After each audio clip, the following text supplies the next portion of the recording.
Bom, dito isso, e a gente gastou um tempinho, porque, como eu falei para vocês, costumam cair várias questões em provas questionando esse assunto e esse conhecimento de vocês.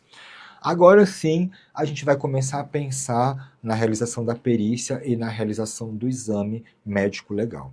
E aí, pessoal, qual é o objetivo do estudo médico pericial das lesões corporais?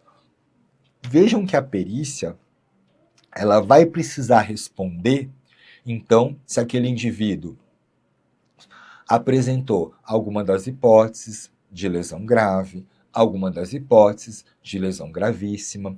Então, quando vamos fazer as nossas perícias, nós precisamos caracterizar toda a extensão, a gravidade e a perenidade daquela lesão. O tempo de evolução, se ela permanece, se ela não permanece, se ela deixa sequela, esse tipo de coisa, bem como as repercussões na saúde e na vida do indivíduo. Então, as perícias de lesão corporal implicam em caracterizar e demonstrar toda a magnitude de uma lesão, bem como os resultados advindos daquela lesão. Então, a gente já falou com vocês, né? A perícia tem finalidade ali examinar o corpo de delito, né? Lembrando de novo, quando a infração deixar vestígios, será indispensável o exame de corpo de delito, não podendo suprir a confissão do acusado. Então, uma lesão corporal, ela tem vestígios materiais. O exame de corpo de delito, ele é imprescindível. E aí, então, a gente, nesse exame de corpo de delito, de lesão corporal, a gente vai tentar estabelecer o que a gente chama de nexo de causalidade. Ou seja, nós vamos pegar a lesão, nós vamos pegar o meio ou instrumento ou meio que produziu a lesão e vamos estabelecer uma relação direta. Então, a gente tem que mostrar que a arma ou o mecanismo que produziu a lesão é compatível com aquela lesão que nos foi apresentada. E além de estabelecer o nexo de causalidade, também as repercussões no organismo do ofendido, para então dizer se houve ali uma lesão de natureza grave, uma lesão de natureza gravíssima, tudo aquilo que a gente já discutiu. E como já falamos também, né, coloquei aqui para vocês, o resultado dessa perícia, ele vai ser demonstrado tecnicamente num documento. Que documento é esse? O relatório médico legal que a gente viu lá na aula de documentos, mais especificamente o laudo. Lembra que a gente falou que relatório médico legal se subdivide em laudo e auto. Auto é quando ele é digitado diretamente ao escrivão, laudo é quando ele é redigido pelo perito. Então, terminamos nossos exames de lesão corporal, redigimos o nosso laudo com os resultados da nossa perícia. E aí a gente já discutiu isso também, mas só para lembrar mais uma vez para vocês de novo. E aí, então, o nosso laudo, ele vai ter essa estrutura aqui, né, formada por preâmbulo, quesitos, histórico, descrição, discussão, conclusão e resposta aos quesitos, certo? Trazendo isso especificamente para o campo da lesão corporal, o que a gente vai ter, pessoal? O preâmbulo, nós vamos fazer a nossa introdução, né? Então, no dia tal, tantas horas, perito Alexandre Pavangarieri, designado pelo diretor, conforme a requisição do delegado tal, para realizar o exame de lesão corporal em tal indivíduo tal. Então a gente vai colocar ali o nosso início falando mais ou menos essas características, né, de pessoas, de quem fez, quando fez, onde fez, essas coisas, ok? Nós vamos ter os quesitos oficiais, do que eu vou mostrar aqui para vocês, do exame de lesão corporal, né? Então, temos lá o nosso preâmbulo, apresentamos os nossos quesitos, depois nós vamos ter o nosso histórico, né? A gente já discutiu o histórico, como a gente está falando de pessoa viva que sofreu lesão corporal, a não ser que seja seguida de morte, mas em regra não é. Como nós estamos falando de pessoa viva, então o histórico vai ter o relato do periciano, certo? Nós vamos questionar o periciano, como é que aconteceu a sua lesão, como é que foi e tal, e vamos conseguir lá no nosso laudo que o indivíduo, fulano de tal, declara que sofreu esse tipo de agressão, lesão, enfim, é isso que vai estar no nosso histórico. Na descrição, nós vamos apresentar ali todas as lesões que aquele indivíduo possui, tá? E aí vamos fazer isso, lembra? Com esquemas, fotografias, temos artigos específicos que falam dessa importância. Vamos fazer ali uma descrição minuciosa das nossas lesões. Falamos também visum et repertum, certo? Visto, anotado. Na discussão, pessoal, é que nós vamos procurar, então, estabelecer o nexo de causalidade, né? E aí imaginem vocês que agora eu tenho o relato de um periciando sobre um determinado instrumento que produziu a lesão, e quando eu avalio a lesão, é compatível que aquela lesão tenha sido produzida por aquele instrumento. Então existe um nexo de causalidade. Não vou analisar só se é compatível ou não, mas lapso temporal, uma série de coisas, mas é isso que eu vou estabelecer. Agora imaginem que o relato do periciando não é compatível com a lesão que ele apresenta, seja por tempo de evolução, seja por características da lesão discordantes com o tipo de lesão que o instrumento produz. É isso que eu vou fazer aqui na discussão. Na conclusão, eu vou apresentar, então, uma síntese, né, com as lesões definitivas, sequelas, esse tipo de coisa. E aí, então, depois disso tudo, eu vou apresentar, então, a minha resposta aos quesitos, como eu falei para vocês, de forma afirmativa, negativa, sem elementos, prejudicada, conforme cada situação ali. Então, olha só, até para que vocês entendam isso bem, os nossos quesitos oficiais, né, assim, são parecidos, né, cada IML, cada instituto rediz isso da sua forma, mas sempre mais ou menos dentro dessa ideia, tá? E aí os quesitos oficiais são: a ofensa à integridade corporal ou à saúde do periciando. Então, esse primeiro quesito é para falar, tem lesão ou não tem lesão? Então, minha resposta pode ser sim, afirmativa, ou não, negativa. Se a minha resposta é não, se não tem lesão, não tem sentido perguntar mais nada, concorda? Então, todas as outras respostas é que vão ser prejudicadas. Agora, se a minha resposta é sim, ele tem lesão, aí então eu vou escrever e vou responder os demais questionamentos. E aí quais são? Qual o meio ou instrumento que produziu? Algumas vezes a gente não consegue identificar exatamente o instrumento, mas a gente consegue identificar o meio. Então, uma ação contundente, uma ação cortante, uma ação perfurante, uma ação pérfuro-contundente, que é o que a gente vai exatamente estudar depois disso aqui, que é o que a gente faz nas nossas perícias e o examinador vai cobrar de vocês, tá?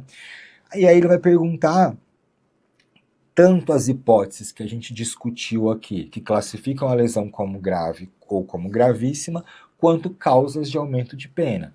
Então, olha só, a ofensa foi produzida com o emprego de veneno, fogo explosivo, tortura, meio insidioso ou cruel. E aí a gente vai avaliar se foi ou não. Resultou perigo de vida. Lembrando que a gente vai avaliar se houve perigo mesmo, uma situação real e não risco. Vamos responder sim ou não. Resultou incapacidade para as ocupações habituais por mais de 30 dias. Lembra que eu falei para vocês que a gente precisa aguardar o transcorrer desses 30 dias. E aí é em situações como essa que às vezes a nossa resposta, pessoal, vai ser sem elementos de convicção naquele momento. Olha só, imaginem que eu estou fazendo essa perícia, o indivíduo sofreu uma lesão um pouco mais grave, mas eu estou fazendo esse exame de corpo de delito com 5 dias da lesão. Será que em 30 dias essa pessoa vai se recuperar ou não? Então, neste momento, eu ainda não tenho elementos para afirmar ou negar que ela vai ficar os 30 dias ali incapacitada para as suas ocupações habituais. E aí, nesse primeiro momento, eu vou responder sem elementos e vou deixar para fazer essa perícia complementar depois. E assim vale com todas essas outras questões aqui, ó.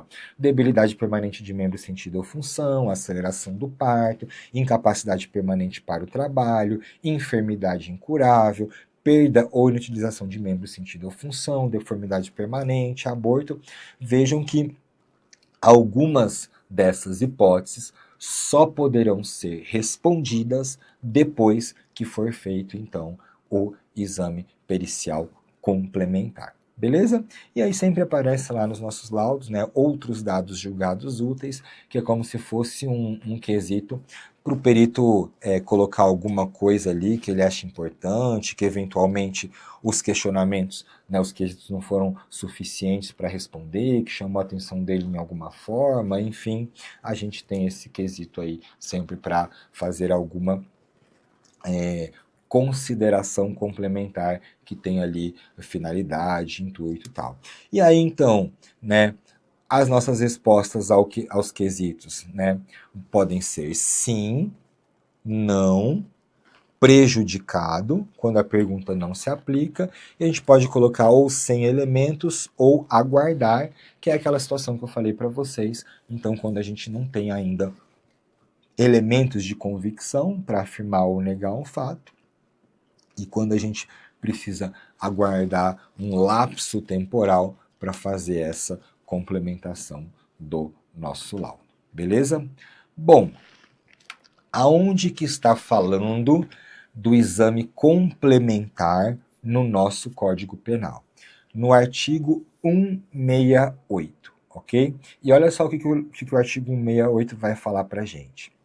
Em caso de lesões corporais, se o primeiro exame tiver sido incompleto, ou seja, não foi suficiente para a gente diagnosticar, detectar, perceber alguma coisa, o exame foi incompleto, proceder-se-á a exame complementar, e aí ele pode ser por determinação da autoridade policial, judiciária, de ofício, requerimento do Ministério Público, do ofendido, do acusado, do defensor, enfim, qualquer autoridade pode solicitar o exame complementar, ou a própria de ofício, a própria perícia pode solicitar o exame complementar, beleza?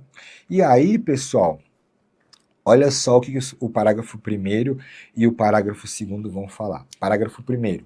No exame complementar, os peritos terão presente o auto de corpo de delito a fim de suprir-lhe a deficiência ou retificá-lo, né? Em regra, a gente costuma designar essas perícias para a própria pessoa que fez a primeira perícia, é muito mais fácil, né? Mas, eventualmente, ela pode estar indisponível ali no momento da segunda perícia, né? Tá de férias, tá de licença, aposentou, saiu do órgão, enfim. Isso vai para uma outra pessoa fazer o exame complementar, mas ela vai ter ali junto com ela, então, o primeiro exame de corpo de delito para que ela possa fazer as complementações necessárias, tá? E aí, pessoal, olha só o que o parágrafo 2º vai dizer para a gente.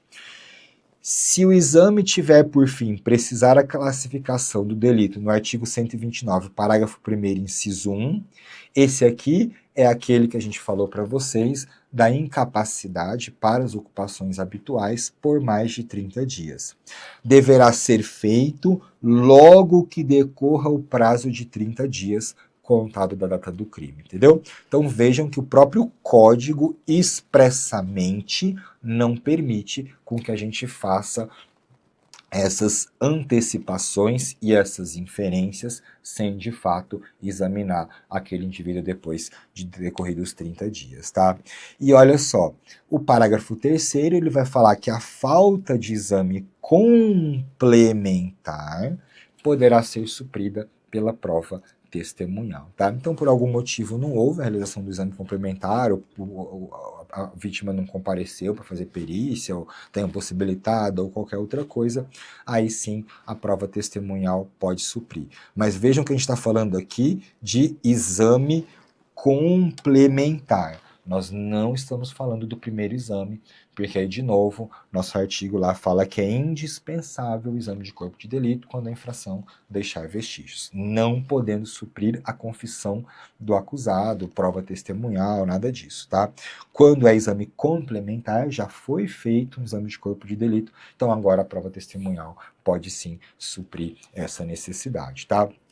De tal forma que o que é exame complementar, então, pessoal? Exame complementar é o retorno da vítima, do ofendido, para um novo exame, na qual se objetiva complementar a primeira perícia naquilo que ficou pendente. E aí, muitas vezes, isso depende de transcursos de tempo previsto em lei, como aqui no próprio 129, parágrafo 1º, inciso 1, que já está ali expresso na lei, ou que a gente precisa aguardar a evolução e a cicatrização de uma lesão para saber da real ocorrência de uma sequela ou não. Então, às vezes a gente atende ali também um indivíduo, vamos supor que ele teve uma lesão grave, teve ali uma série de fraturas no membro, na perna, enfim, em qualquer lugar. E aí você examina esse indivíduo ali com 3 dias, 4 dias, 5 dias, logo depois que ele sofreu os procedimentos de cirurgia, de pino, de fixação, de gesso, essas coisas. A gente não tem como falar se depois da evolução, da cicatrização, vai ter ali uma sequela, não vai, qual a gravidade dessa sequela. Então, é isso que a gente também faz nos nossos exames complementares, beleza? Bom, artigo 181, ele vai falar também o seguinte: no caso de inobservância de formalidades, ou no caso de omissões, obscuridades ou contradições, a autoridade judiciária mandará suprir a formalidade, complementar ou esclarecer o laudo, tá?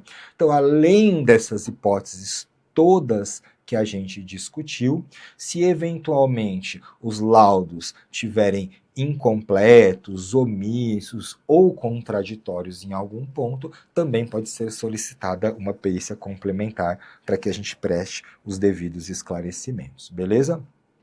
A autoridade, no parágrafo único, também poderá ordenar que se proceda a novo exame por outros peritos se julgar conveniente. Lembrando também daquela nossa discussão de que o juiz não precisa ficar adstrito ao laudo, ele tem livre convencimento conforme as provas, o laudo por ser uma prova técnica, a perícia por ser uma prova técnica robusta, em regra tem peso maior, mas isso fica a critério do juiz durante o julgamento depois, tá? E aí, pessoal, quando a gente vai fazer, né, a perícia complementar das nossas perícias, os quesitos oficiais passam a ser aqueles que não foram respondidos num primeiro momento e que demandam, né, que precisam de um lapso temporal. E aí, então, a gente já discutiu se teve lesão, se não teve, qual instrumento meio que produziu, só que às vezes a gente não conseguiu responder sobre a incapacidade para as ocupações habituais por mais de 30 dias, debilidade permanente de membro, sentido ou função, ou até a perda de utilização, incapacidade permanente para o trabalho, enfermidade incurável e deformidade permanente, tá? Então, os quesitos, o que eu estou querendo dizer para vocês? Os quesitos que vão estar nas perícias complementares são aqueles quesitos oficiais que não foram respondidos na primeira perícia, ou outros questionamentos que venham a ser feitos porque houve alguma contradição, obscuridade, omissão com relação à produção do primeiro exame. Beleza? Bom, dito tudo isso, pessoal, e entendido, né, o que é lesão corporal, agora sim a gente pode efetivamente começar a discutir com vocês as lesões propriamente ditas, tá? E aí, olha só, o que a gente precisa entender? A traumatologia forense, ela possui como pressuposto básico a ocorrência de uma energia externa, de um trauma, para produzir uma determinada lesão. Essa lesão ela pode ser física ou pode ser psíquica. O nosso estudo aqui ele vai focar nas lesões físicas, porque elas são mais fáceis de ser demonstradas e são elas que vão ser cobradas na prova de vocês, resumidamente. Nós não vamos discutir a parte psíquica de uma lesão corporal, de uma situação de estresse, mas não esqueçam que ela também faz parte, tá? E aí, então, quando a gente vai começar agora a estudar, né, as lesões propriamente ditas, com expressão morfológica, nós temos que entender que a produção de uma lesão, ela depende de um agente mecânico. E esse agente ele vai atuar mecanicamente sobre o corpo de um indivíduo, modificando completo ou parcialmente seu estado de repouso ou de movimento, certo? A ideia aqui, pessoal, é que qualquer instrumento ele pode produzir por lesão quando entra em contato com o corpo, agindo por diversas formas diferentes. Então, pressão, percussão, tração, compressão, torção, sucção, contra-choque, explosão, deslizamento, distensão, tudo isso são mecanismos de ação de um determinado instrumento que se choca contra o corpo daquele indivíduo. E aí, pessoal, muito cuidado, porque o corpo pode estar em movimento ou não, a gente vai falar isso daqui a pouquinho. Mas não quer dizer que um instrumento tenha que ser jogado ou projetado no corpo de uma pessoa para produzir lesão. Às vezes o corpo da pessoa é projetado num determinado instrumento também para produzir lesão, ok? Quando a gente fala, né, das lesões produzidas por instrumentos contundentes, por armas brancas, e o que a gente vai discutir aqui com vocês, a gente tem que entender que esses mecanismos de lesão, eles envolvem energias mecânicas, né? A transferência de energias mecânicas. E a transferência de energia, basicamente, de um corpo ao outro, ela depende do movimento. Obviamente, se a gente tiver um corpo parado e um instrumento parado, nós não temos movimento, nós não temos como produzir lesão com esse corpo. Agora, se o corpo está em movimento, o instrumento está em movimento, ou ambos estão em movimento, aí sim a gente vai ter o choque e a transmissão de energia de um corpo para o outro, produzindo então, ou com capacidade de produzir as nossas lesões. E qual energia que é envolvida nesse processo, nesse mecanismo? A energia chamada de energia cinética. O que é energia cinética, pessoal? É aquela que está relacionada com um corpo que está em movimento. Então, energia cinética é a energia intrínseca de um corpo quando ele está em movimento, quando ele possui velocidade. E aí, eu não sou especialista em física não, mas isso aqui vale a pena a gente falar para vocês conseguirem compreender. Existe uma formulazinha que vai falar que a energia cinética, que é essa energia envolvendo nos nossos mecanismos de produção de lesão da traumatologia forense, ela é o resultado da massa vezes a velocidade ao quadrado sobre 2. O que eu estou querendo dizer com isso? Quanto maior a massa de um corpo, maior a sua energia cinética numa relação proporcional. Quanto maior a velocidade de um corpo, maior a quantidade de energia numa proporção agora de quadrado da velocidade para energia. Então vejam que a velocidade ela tem mais impacto na produção de energia do que a própria massa. Mas o que eu quero que vocês entendam, pessoal?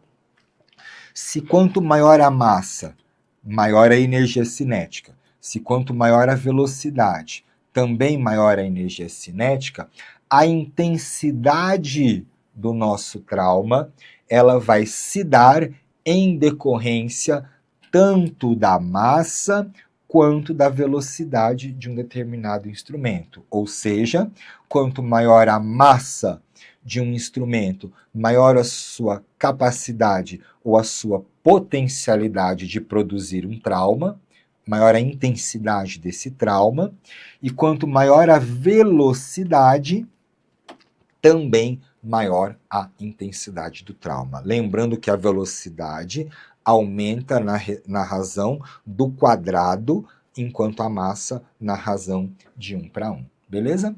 Então é isso que eu quero que vocês entendam.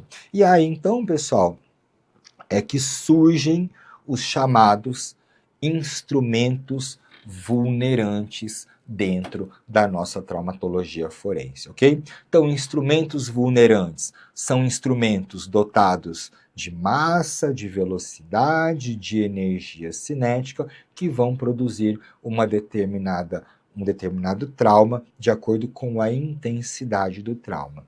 Só que olha só, pessoal, esses instrumentos vulnerantes que vão causar lesão nos nossos corpos, eles podem agir de 3 formas diferentes. Eles podem ter uma ação que a gente chama de ativa, uma lesão passiva ou uma ação mista. O que eu quero dizer com isso, pessoal? Instrumentos vulnerantes de ação ativa são aqueles que o instrumento está em movimento e que eles atingem, impactam o corpo humano que está parado. Então, imaginem que eu estou parado aqui, alguém pega uma faca e enfia no meu abdômen. Essa faca ela é um instrumento vulnerante e agiu por ação ativa, porque a faca é que foi projetada contra o meu corpo.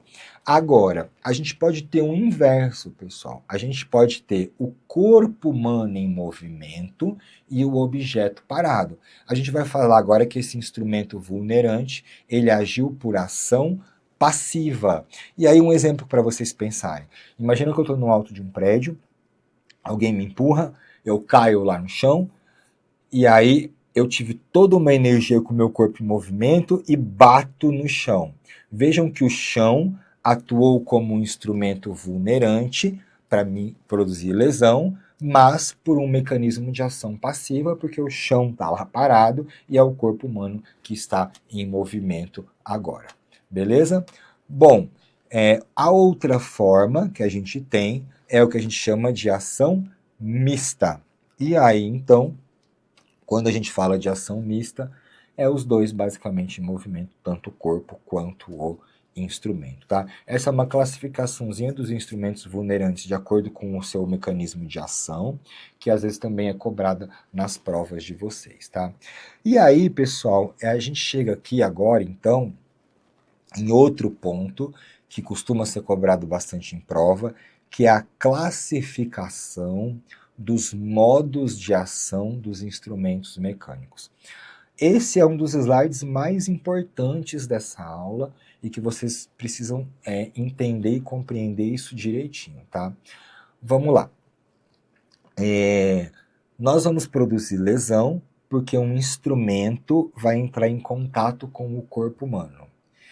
E aí a superfície de contato desse instrumento com o corpo humano, ela pode ser um plano, um ponto ou uma linha. E aí, de acordo com o mecanismo de ação e com o plano de contato, nós vamos classificar um instrumento como sendo contundente, perfurante, cortante, e a ação como sendo contundente, perfurante ou cortante. E aí, lembre-se que lá no nosso quesito 2, no exame de lesão corporal, a gente vai responder qual instrumento ou meio que o produziu. É exatamente isso que a gente tem que pensar e analisar aqui. E aí, muito cuidado, pessoal. Os instrumentos, eles têm uma maneira em que normalmente eles são utilizados. Mas a classificação só pode ser feita pela maneira que efetivamente o instrumento foi autorizado, foi utilizado. De tal forma que o mesmo instrumento, de acordo com o mecanismo de ação, ele pode ser classificado de formas diferentes, e eu vou dar exemplo disso para vocês entenderem.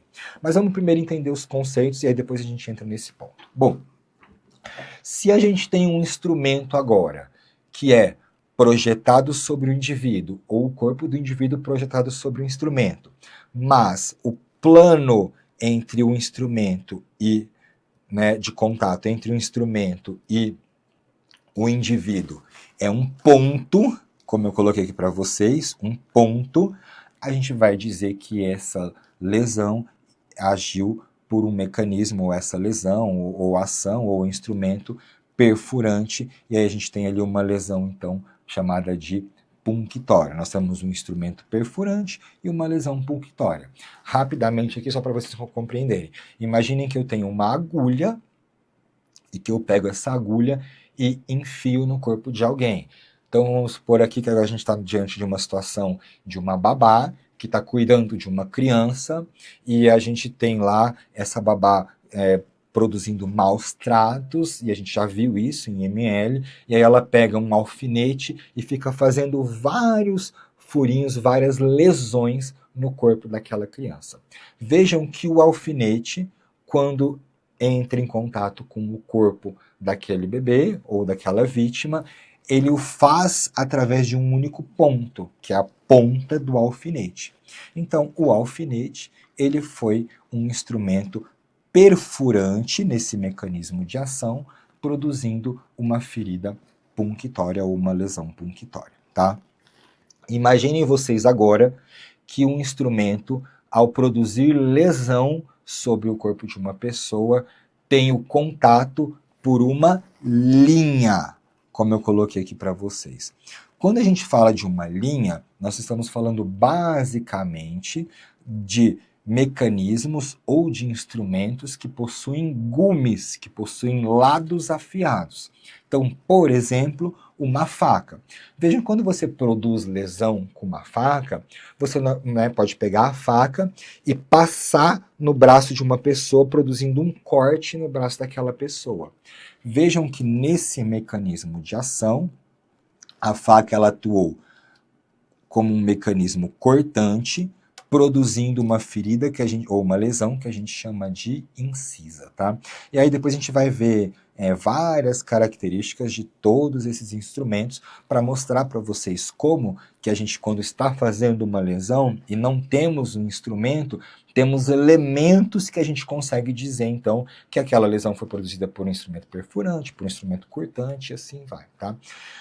Quando agora esse instrumento entra em contato com o corpo da pessoa por um plano, a gente vai falar então agora que esse instrumento ele agiu por ação contundente, produzindo uma lesão ou uma ferida contusa, e a gente vai ter uma infinidade de instrumentos aqui que vão ser classificados como contundentes. A gente vai ver isso, a gente vai começar inclusive falando dos instrumentos contundentes, tá? Mas aí vocês podem pensar em inúmeras coisas. Imaginem que eu dou um soco no rosto de alguém. Então minha mão, quando entrou em contato com o rosto da pessoa, esse mecanismo de contato é por um plano. Vejam que não é por um ponto, não é por uma linha, é por um plano. Esse soco, a minha mão, agiu como um instrumento contundente. Imaginem vocês que eu pegue ali um pedaço de madeira, um taco de beisebol e bato nas costas de alguém, um cacetete e bato nas costas de alguém. Esse instrumento, ele agiu como um instrumento contundente, e aí, então, a lesão que foi produzida, né, é chamada de contusa, tá? Então, ponto perfurante, linha cortante e plano contundente.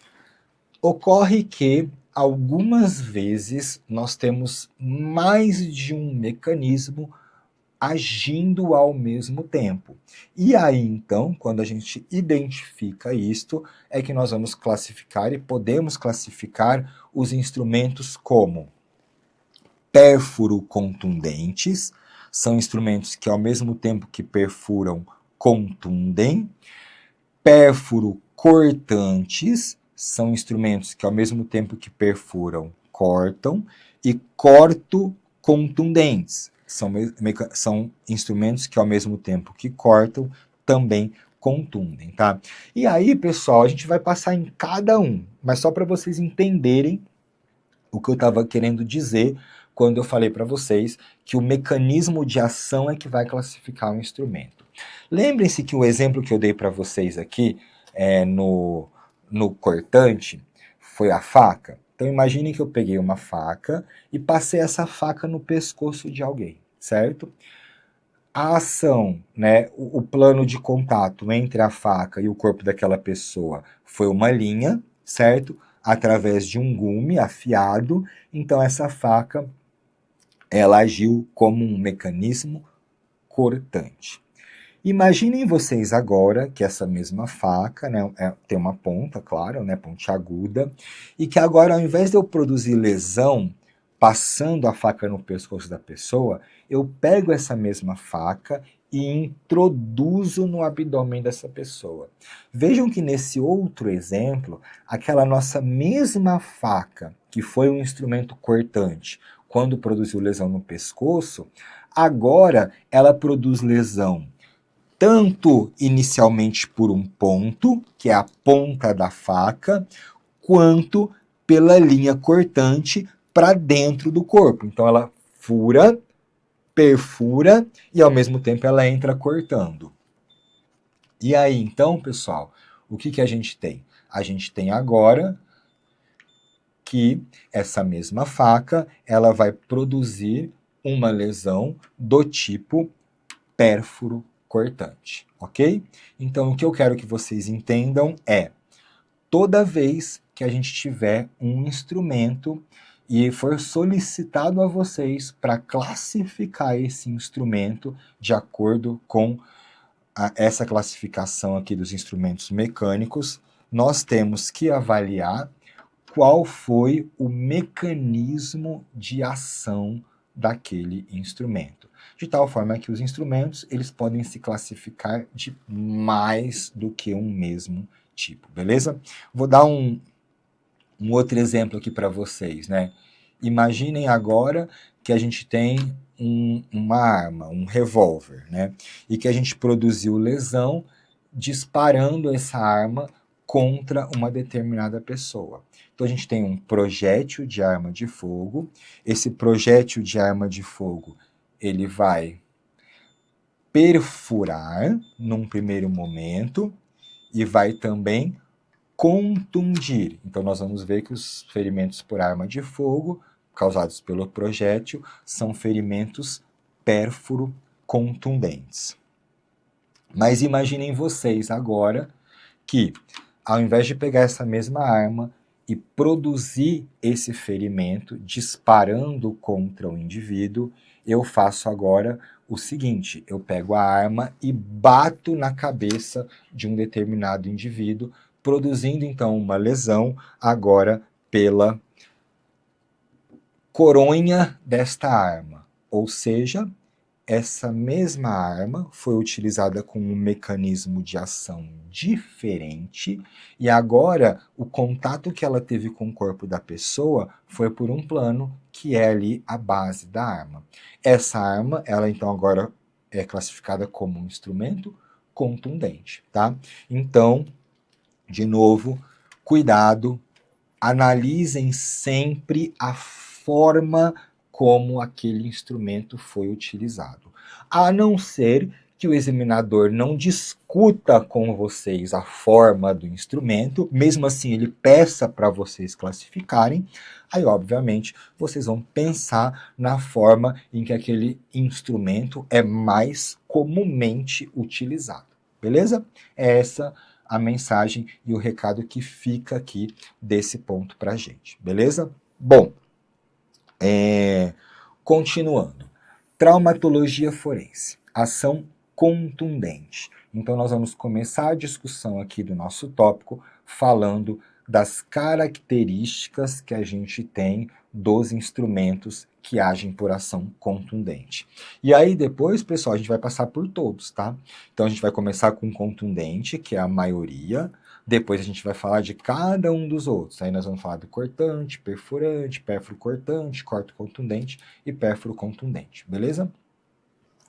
Bom, mecanismo de ação contundente, lesões produzidas por ação contundente. É a maioria das lesões nos IMLs, como eu falei para vocês, a superfície de contato entre um instrumento e o corpo da pessoa, ela é romboplana. Eles podem atuar por diversas formas, as mais comuns são compressão, tração, o próprio atrito, deslizamento, né? Imagine uma pessoa sendo arrastada no chão, presa num carro, alguma coisa assim. Tudo isso é mecanismo de ação contundente, tá? E aí, alguns exemplos aqui, né, só para a gente começar a vislumbrar isso, são martelo, né? Então, quando você pega o martelo e bate com o martelo em alguém, seja na cabeça, seja na mão, tal, a energia transmitida é através daquele plano, né, daquela ponta do martelo. Então, isso é um instrumento que normalmente age por ação contundente. Cinto de segurança, tá? Vejam que quando a gente sofre um acidente automobilístico, A gente está com o cinto de segurança aqui, e aí vejam que o cinto então tem um plano de contato com o nosso corpo. Às vezes a freada muito brusca faz com que aquele cinto fique preso ali, né, no nosso corpo, produza uma determinada lesão, e aí então a gente tem a lesão produzida por cinto de segurança, classificada também como uma ação contundente, tá? Temos também alguns bastões, cacetetes, enfim, tudo que é projetado com o corpo da pessoa, ou o corpo projetado sobre algum lugar que tem mecanismo de contato por ação plana, por um plano, a gente vai falar de ação contundente, beleza? E aí, pessoal, as ações contundentes, né, os instrumentos que produzem lesão por ação contundente, a gente pode ter não, a gente tem uma classificação dessas lesões, que é essa que eu coloquei aqui para vocês, né? Uma primeira classificação que vai dizer que uma lesão ela é fechada ou aberta, tá? E aí das lesões fechadas nós temos rubefação, edema, equimose, hematoma, boças, luxação, entorse, fratura em regra e roturas viscerais. Nós vamos passar todas essas aqui para discutir com vocês. Lesões abertas, escoriação e ferida contusa, vamos falar delas também, além de fraturas e luxações expostas, tá? Nós temos esmagamento, que aí não está nem aberta nem fechada, na maior parte das vezes é fechada, mas é um tipo especial em que a gente tem a trituração de diversos planos do segmento atingido, e aí ele pode ou não ter abertura da pele, por isso que pode ser aberta ou fechada, tá? E a gente tem também que algumas dessas lesões, elas podem atingir só os planos mais superficiais, enquanto outras podem atingir planos mais profundos. Então, quando a gente fala de rubefação, edema, equimose, hematoma, boça, escoriação, normalmente elas atingem planos mais superficiais. Mas, por exemplo, luxação, entorse, fratura, rotura, esmagamento atingem planos mais profundos. E às vezes até hematomas, equimoses podem atingir planos mais profundos também. Mas lembrem-se que então as nossas lesões podem ser fechadas abertas, superficiais ou profundas, tá? E aí agora a gente vai começar a discutir com vocês cada uma dessas lesões, né? Porque são cobradas em provas os conceitos dessas lesões, o entendimento do que são essas lesões, dos instrumentos que as produziu e de algumas questões jurídicas relacionadas com algumas dessas lesões que são extremamente importantes, tá? Bom, qual é a primeira, pessoal? A primeira, produzida por ação contundente, como eu falei aqui com vocês, a gente vai começar pela ação contundente, é a chamada rubefação ou eritema, tá? Essa é a lesão mais simples que a gente tem, né? Esse termo rubefação, eritema, ele tem a ver com aquela vermelhidão, né, que a gente tem ali de forma transitória, quando a gente tem algum tipo de lesão mais superficial e com pouca energia, né? Então, só para vocês compreenderem, o que a gente tem ali é a pele avermelhada, é o que a gente chama de hiperemia, né? Então, é a coloração avermelhada da pele, tá? Nas lesões por rubefação, nós não temos ruptura de vasos sanguíneos, certo? É isso que eu quero que vocês saibam. Não rompe vaso sanguíneo. Se não rompe vaso sanguíneo, a nossa alteração da vascularização, ela é apenas transitória, porque não está extravasando sangue de dentro dos tecidos. O que a gente tem na prática é apenas uma dilatação desses vasos, uma vasodilatação, tá? E aí são lesões que são lesões muito efêmeras, elas desaparecem muito rapidamente, não deixam vestígios e dificilmente chegam para ser examinadas num IML, tá? Eu coloquei aqui alguns exemplos para vocês, né? Tapas, agarrões, empurrões, cinto de segurança, palmatória. Quando produzem lesão sem ruptura de vaso sanguíneo, sem extravasamento de sangue de dentro do vaso, a lesão é chamada de rubefação ou eritema.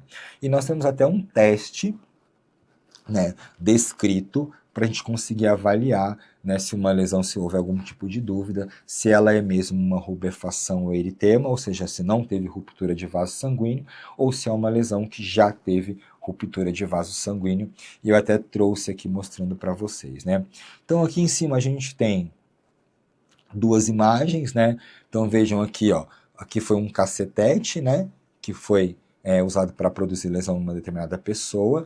Olha aqui, a gente vê exatamente a marca da sola de sapato, ó, tá vendo? Deixando toda essa área avermelhada. Então, essas são exemplos de rubefações ou eritemas, tá? Rapidamente, essas alterações, essas lesões desaparecem. E suponhamos que a gente examine e a gente fica na dúvida, pô, será que teve vaso que se rompeu aqui ou não? Tem um teste que vocês precisam conhecer, que é chamado de teste, como eu coloquei aqui para vocês, ó, de vitropressão. E o que basicamente é esse teste, pessoal?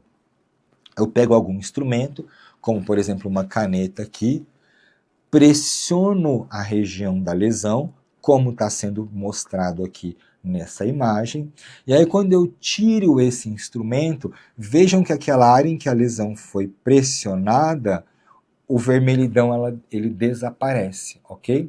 Por quê?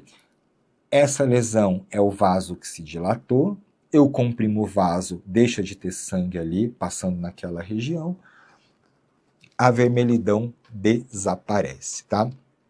Se eu fizesse esse mesmo teste e a lesão não desaparecesse, se ela permanecesse ali, a gente sabe que a gente não está diante mais de um eritema ou de uma rubefação, tá? Lesão mais simples que a gente tem em medicina legal.